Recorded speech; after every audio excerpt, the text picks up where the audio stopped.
মোৰ হাতত সময় আছে, দৌৰা-দৌৰি কৰিব নালাগে, আৰামত হল, চবে হৈ গ'ল। এইটো অহা নাই, এইটো বুমু লৈ আহক। জানো জালুকবাৰী সমষ্টিৰ ৩২ নম্বৰ বুথত আজি আমি বুথ বিজয় অভিযান আৰম্ভ কৰিছোঁ আৰু সমান্তৰালভাৱে সমগ্ৰ অসমৰ প্ৰতিটো সমষ্টিতে আজি বুথ বিজয় অভিযান আৰম্ভ হৈছে। আমাৰ ইলেকশ্যন মেনেজমেণ্টৰ কমিটিৰ কনভেনৰ প্ৰধান বৰুৱা ডাঙৰীয়া আৰু মই আমাৰ জালুকবাৰী সমষ্টিৰ ৩২ নম্বৰ বুথত এই কাৰ্যসূচী আমি ৰূপায়ণ কৰিছোঁ। এই কাৰ্যসূচীৰ অধীনত আমি প্ৰতি ঘৰ পৰিয়ালত একোটাকৈ ষ্টিকাৰ, একোখনকৈ বিজেপিৰ পতাকা আৰু এখন আমি পত্ৰিকা, য'ত আমাৰ চৰকাৰৰ 50টা সফলতা সন্নিৱিষ্ট আছে, তাক আমি পৰিয়ালটোক প্ৰদান কৰিম। কিন্তু কোনোবা পৰিয়ালে যদি আপত্তি কৰে বা তেনেকে মনে দি তেওঁলোকে নিবিচাৰে, তাত আমাৰ কোনো কাৰ্যকৰ্তাই জোৰ কৰি এই কামখিনি নকৰে। এইটো সম্পূৰ্ণ ভলেণ্টিয়াৰী। আমি প্ৰথমতে অনুমতি ল'ম, অনুমতি লোৱাৰ পিছতহে আমি পতাকাখন ঘৰত উত্তোলন কৰিম।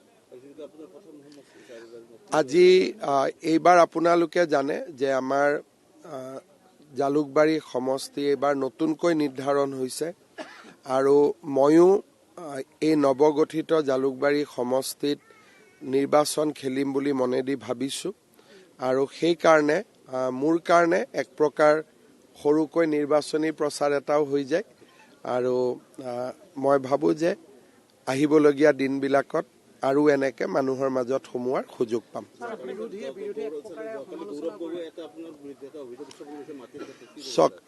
প্ৰথম কথাটো হ'ল যে 8 তাৰিখে এই ব্যক্তিজনৰ বিৰুদ্ধে আমি এটা ডাঙৰ অভিযোগ প্ৰমাণ সহকাৰে আনিব গৈ আছোঁ।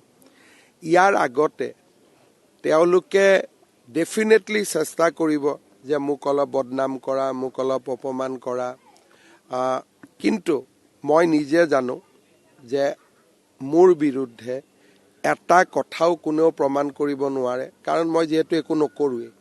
আৰু আজিলৈকে মই ৰাজনীতিত অহাৰ পৰা 1996 চনৰ পৰা এই কথাবোৰ মই শুনিয়ে আছোঁ, কিন্তু আজিলৈকেতো কোনেও একো সৰু প্ৰমাণ এটাও কৰিব পৰা নাই। 9 তাৰিখে এই গোটেই কেইজনৰ বিৰুদ্ধে মই আদালততো গোচৰ দিম আৰু তেওঁলোকে আদালতত প্ৰমাণ কৰক যে হিমন্ত বিশ্ব শৰ্মাই ক'ত ভুল কাম কৰিছে।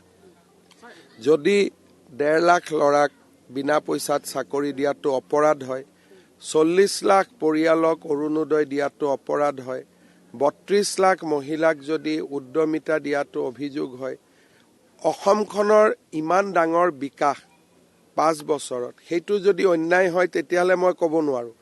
কিন্তু তাক বাদ দি আজিও মই প্ৰত্যাহ্বান জনাই ক'ব পাৰোঁ যে এই গোটেই কেইজন কংগ্ৰেছী, এওঁলোক হ'ল এটা ক'ব গ'লে অসমখনক বিক্ৰী কৰিবলৈ উঠি পৰি লগা এটা পাৰ্টি। তেওঁলোকৰ আৰু একো নাই। সিদিনাখনো মই কৈছিলোঁ, গোটেই গুৱাহাটীত তেওঁলোকে ৱালিং কৰিছে নতুন বৰ অসম। মানে কি?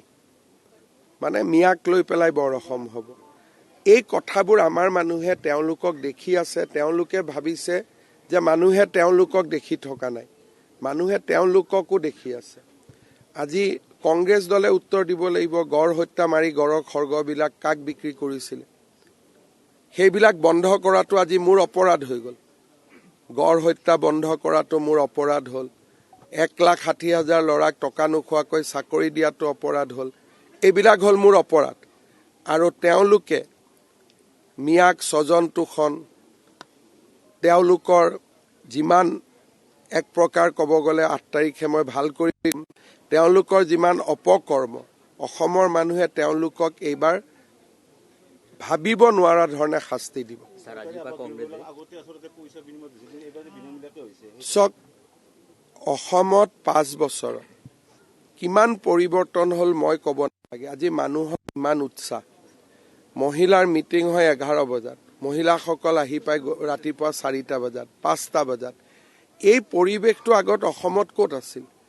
আমি যেতিয়া পঢ়িছিলোঁ বন্দুকৰ শব্দ, বোমাৰ শব্দ, গ্ৰেনেডৰ শব্দ, কাৰফিউ, বন্ধ, পিকেটিং।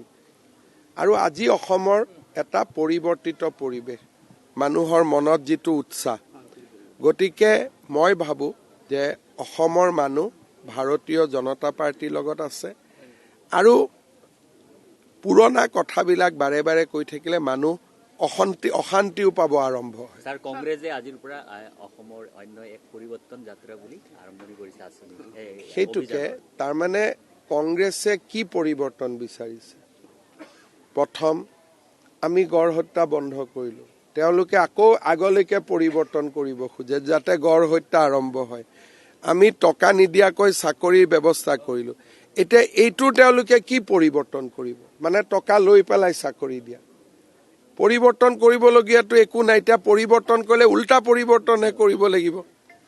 গাড়ীৰ চকাটো আগৰ ফালে গৈছে, তেওঁলোকে ক'ব লাগে যে বৰ্তমান হোৱা পৰিৱৰ্তনক আমি আৰু অধিক ত্বৰান্বিত কৰিম, যে চাকৰি নিদিয়াকৈ, ঘোষ নিদিয়াকৈ 1.5 লাখ চাকৰি হৈছে, অহাবাৰ আমি 3 লাখ কৰিম। তাৰমানে পৰিৱৰ্তনটোক আৰু দুৰন্ত কৰিম, ক্ষিপ্ৰ কৰিম।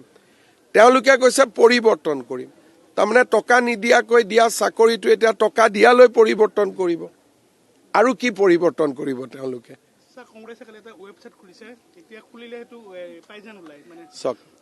প্ৰথম কংগ্ৰেছে বুজি পাব লাগে যে আজিকালি ৱেবছাইট কোনেও নাচায়, আজিকালি মানুহে এপ চায়। ৱেবছাইটৰ দিন কেতিয়াবাই পাৰ হৈ গ'ল। তেওঁলোকে অসমীয়া মানুহক এতিয়াও পিছ পৰি থকা বুলি ভাবে। এতিয়া ছফ্টৱেৰ নাই, এতিয়া আৰ্টিফিচিয়েল ইণ্টেলিজেঞ্চ আহি গ'ল। আজিৰ দিনত কোনোবাই ৱেবছাইট খোলে নেকি? আজিৰ দিনত মানুহে এপ লঞ্চ কৰে। যদি সঁচাকৈ কিবা এটা কৰিব খুজিছে, তেওঁলোকৰ কোনো ন্যূনতম সমসাময়িক জ্ঞানো নাই। আৰু মই লাহেকৈ ক'ম যে যিকেইজন ব্যক্তিয়ে গৌৰৱ গগৈৰ লগত লগ লাগি এইবোৰ কাম কৰি আছে, সেই ব্যক্তিকেইজনো কিমান ডেঞ্জাৰাছ 8 তাৰিখে প্ৰথম এইটো কৈ ল'ম। তাৰ পিছত এওঁলোকৰ আগে পিছে লাগি থকা মানুহখিনিৰ কথাও মই ক'ম যে এওঁলোক কিমান ডেঞ্জাৰাছ। এজন গৌৰৱ গগৈৰ লগত ব্যক্তি লাগি আছে যোনে এইবিলাক বনাই আছে। তেওঁ এখন কিতাপ লিখিছিলে। কিতাপখনত তেওঁ এইটো কথা লিখিছিলে যে অসমত অসমীয়াবিলাকহে বাহিৰৰ পৰা আহিছে, মিয়াবিলাক অৰিজিনেল বাসিন্দা। আৰু কিতাপ লিখিছিলে, মই আজি নাম নকওঁ কাৰণ 8 তাৰিখে এটাকৈ ক'ম। গৌৰৱ গগৈৰ লগত থকা মানুহজনে কি লিখিছিলে যে অসমত অসমীয়াবিলাকহে বোলে ভগনীয়া, আমিহে বাহিৰৰ পৰা আহিছোঁ, আৰু মিয়াবিলাকহে বোলে অৰিজিনেল। এই কিতাপখন লিখা মানুহজন এতিয়া গৌৰৱ গগৈৰ আটাইতকৈ ডাঙৰ উপদেষ্টা, পদত থাকি উপদেষ্টা, লুকায়ো নহয়। গতিকে মই এই গোটেই কথাবোৰ লাহে লাহে ক'ম। এটা ডাঙৰ অসমীয়াৰ বিৰুদ্ধে ষড়যন্ত্ৰৰ ঘাটি এটা ৰাজীৱ ভৱন পৰিণত হৈছে। তাত অকল এণ্টি আছামিজ কামবিলাকে চলি আছে, পুৰা অসম বিৰোধী। আৰু মই এনে একো কথা নকওঁ যেনেকৈ মানুহে ভাবিছিল, এনেই কৈ আছে নেকি। আজি আপোনালোকে গৌৰৱ গগৈক সুধিব যে তেওঁৰ পৰিয়ালত পাকিস্তানৰ বেংকত কেইটা একাউণ্ট আছে। মই আজি খালি হিণ্ট দিছোঁ আপোনালোকক। তেওঁৰ পৰিয়ালৰ একাউণ্টত আজিও পাকিস্তানত ৰানিং আছে বেংক একাউণ্ট, চলি আছে। মই 8 তাৰিখে কমেই, খালি আপোনালোকক এটা হিণ্ট দিছোঁ। যি বেংক একাউণ্ট পাকিস্তানত থাকিব পাৰে, সেই মানুহ কিমান ডেঞ্জাৰাছ হ'ব আপোনালোকে খালি ভাবি চাওক। 8 তাৰিখৰ কাৰণে 8 তাৰিখলৈকে ৰখক। কিন্তু মইতো কওঁতে মোৰ ওপৰত কোনেও কেছ কৰিব সাহস নকৰে। মোৰ ওপৰত ক'লে মই কৈছোঁ 9 তাৰিখে কেছ কৰিম। মই যিবিলাক কওঁ মোৰ ওপৰত কিয় কেছ কৰিব সাহস নকৰে? আজি যে মই 2 মাহৰ পৰা কৈ আছোঁ, মোৰ ওপৰততো কোনেও কেছ কৰা নাই। কিয়? তেওঁলোকে জানে যে কেছ কৰিলে উল্টা বিপদত পৰিম। আজি মই কৈছোঁ যে পৰিয়ালৰ পাকিস্তানতো বেংক একাউণ্ট আছে, খালি হিণ্টটো দিছোঁ। 8 তাৰিখে বাকীখিনি ক'ম। প্ৰধানমন্ত্ৰী গৰাকী আহিব 14 তাৰিখে আমাৰ গুৱাহাটী, উত্তৰ গুৱাহাটীৰ মানে বহু পৰিকল্পিত আপোনাৰ